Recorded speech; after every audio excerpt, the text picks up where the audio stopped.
This is the story of the visitor's chair. A married couple in their early 20s had just moved into their first house. It was an old Victorian-style house with many, many rooms. One of the rooms was their living room, which contained an old rocking chair. They turned to each other and asked, "Did you hear that?" Then they heard it again, the rocking of the chair. They got up and went to investigate. The rocking was coming from the chair by the fireplace. As they got closer, they could hear the chains in the chair making the rocking motion. They were scared, so they quickly left the room and went to bed. The chair was big and brown and made of some sort of wood. It didn't rock very well, but it was comfortable and they kept it in the living room.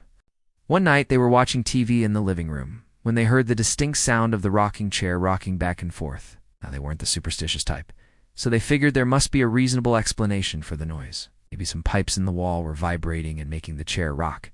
But the next night they heard it again. It was just sitting there, rocking slowly back and forth, never getting up. Maybe her parents threw her in the chair as a form of punishment, and she died from exhaustion. Now her ghost is stuck in that chair, rocking back and forth for eternity. Or maybe that's just a story for kids. They watched in horror as the rocking became more and more violent. Then the rocking stopped, and the apparition was gone. They never saw the figure again, but every night they could hear the rocking. Sometimes it was slow, and sometimes it was fast, but they always heard it rocking to sleep. The rocking started softly, then got louder and louder. They tried to ignore it, but it wouldn't stop. Finally, they got up to investigate again. And again, the rocking was coming from the chair in the corner. As they got closer, they saw the faint outline of a thin figure sitting in the chair. Do you know what I think?